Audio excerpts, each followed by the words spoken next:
ನಮ್ಮ ಹಿಂದೂಸ್ತಾನದಲ್ಲಿ ಹಿಂದೂಗಳಿಗಿರೋ facility Muslim ಕೊಡ್ತಾ ಇದ್ದಾರೆ. ಯಾಕೆ?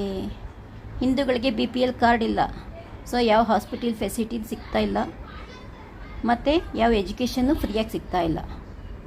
ಅದೇ ಮುಸಲ್ಮಾನರಿಗೆ BPL ಕಾರ್ಡ್ ಇದೆ, ರೇಷನ್ಸ್ ಫ್ರೀಯಾಗಿ ಸಿಗ್ತಾ ಇದೆ, ಎಜುಕೇಷನ್ ಫ್ರೀಯಾಗಿ ಸಿಗ್ತಾ ಇದೆ, ಹಾಸ್ಪಿಟಲ್ ಫೆಸಿಲಿಟಿ ಫ್ರೀಯಾಗಿ ಸಿಗ್ತಾ ಇದೆ.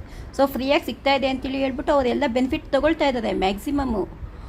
ನಮ್ಮ ಹಿಂದೂಗಳಾದ್ರೆ ಮಕ್ಕಳು 1 ಇಲ್ಲ 2ಕ್ಕಿಂತ ಜಾಸ್ತಿ ಹೋಗಲ್ಲ, ಬಟ್ ಅವರು ನಮ್ಮ ಫೆಸಿಲಿಟಿ ತಗೊಂಡು ಆಮೇಲೆ ನಮ್ಮ ದೇಶಕ್ಕೇನೆ ಇದು ಮುಸಲ್ಮಾನರಿಗೆ ಪಾಕಿಸ್ತಾನಕ್ಕೆ ಜೈ ಅಂತ ಹೇಳ್ಬಿಟ್ಟು ಕೂಗ್ತಾ ಇದ್ದಾರೆ. ಸೊ ಇದನ್ನ ಎಚ್ಚೆತ್ಕೊಂಡು ಅವ್ರಿಗೆ ಏನು ಫೆಸಿಲಿಟಿ ಕೊಡಬೇಕು, ಅದರಲ್ಲಿ ಯಾವ ಥರ ಕಟ್ಔಟ್ ಮಾಡಬೇಕು ಅಂತ ನಮ್ಮ ಸರ್ಕಾರ ಒಂದು ನಿರ್ಧಾರ ತಗೊಂಡು ಸರ್ಕಾರನೇ ಎಲ್ಲನೂ ಚೇಂಜಸ್ ಮಾಡಿಬಿಟ್ಟು ಅವ್ರಿಗೆ ಕಟ್ ಮಾಡಬೇಕು. ಇಲ್ದಿದ್ರೆ ಇದು ಹಿಂದೂಸ್ತಾನ ಆಗಲ್ಲ, ಮುಸಲ್ಮಾನ ರಾಷ್ಟ್ರ ಆಗುತ್ತೆ.